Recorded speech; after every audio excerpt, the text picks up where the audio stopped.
बात जब नॉलेज की आती है तो सबसे पहले फिलोसोफर्स को प्रायोरिटाइज किया जाता है। उन्हीं में से एक थे सुकरात। सुकरात का जन्म 399 बीसी में एथेंस में हुआ था। ये एथेंस यूनान की राजधानी है जो यूरोप में पड़ता है। सुकरात एक ऐसे फिलोसोफर थे जिन्होंने यूरोपियन सभ्यता पर बड़ी गहरा प्रभाव छोड़ा है। इनको वेस्टर्न सिविलाइजेशन का फाउंडर भी कहा जाता है। इनसे कुछ समय पहले वहाँ एक एनेक्सागोरस नाम का फिलोसोफर था। उसने एक बार सूरज को लाल गर्म पत्थर कह दिया था, जिससे वहाँ के कुछ लोग भड़क गए थे। इस कारण उनको वहाँ से निकाल दिया गया था। ऐसा ही हादसा सुकरात के साथ आगे चलकर हुआ था। सुकरात की माँ एक मिडवाइफ थी।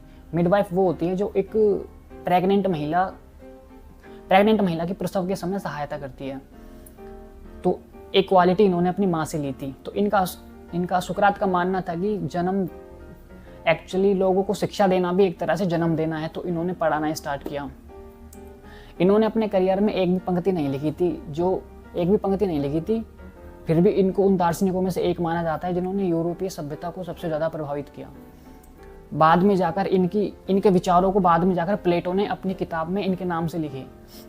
प्लेटो इनके एक शिष्य थे जो आगे चलकर खुद के दार्शनिक बन गए थे। जब इन्होंने लोगों को पढ़ाना स्टार्ट किया था तो ये लोगों से प्रश्न पूछते थे और उनको बोलते थे कि इनका उत्तर आप खुद ढूंढ के लाओ। तो उनका ये पढ़ाने का अंदाज लोगों को काफ़ी पसंद आया। इससे वहाँ के काफ़ी सारे लोग इनसे नाराज़ हो गए जो अलग इंस्टीट्यूट वाले थे। तो उन्होंने वहाँ के पॉलिटिशियन से शिकायत की। तो पॉलिटिशियंस ने वहाँ वोटिंग करवाई। तो करीब 500 लोगों ने सुकरात का विरोध किया। तो इस कारण सुकरात को सज़ा सुनाई गई कि सुकरात को विस्पान की सज़ा सुनाई गई। पहले इनको जेल में डाल दिया गया और बाद में प्लानिंग की गई कि बाद में इनको पॉइजन दे के मार देंगे। वहाँ के उनके एक विरोधी ने वहाँ के एक एस्ट्रोलॉजी से पूछा था कि एथेंस में सबसे बुद्धिमान व्यक्ति कौन है। तो उस एस्ट्रोलॉजी ने बताया था कि सुकरात वहाँ का सबसे बुद्धिमान व्यक्ति है। ये बात जब सुकरात को पता चली तो थोड़ा पहले वो हंसे। उसके बाद उन्होंने खुद को गलत साबित करने के लिए उस व्यक्ति के पास गए जिसे वहाँ एथेंस के सब लोग उसको बुद्धिमान मानते थे, उसके पास गया। उससे जाके सुकरात ने विचार विमर्श किए तो वह व्यक्ति सुकरात के कुछ प्रश्नों का उत्तर नहीं दे पाया। तो तब जाकर सुकरात का ये कन्फ्यूजन दूर हुआ कि हाँ, मैं ही सबसे बुद्धिमान व्यक्ति हूँ।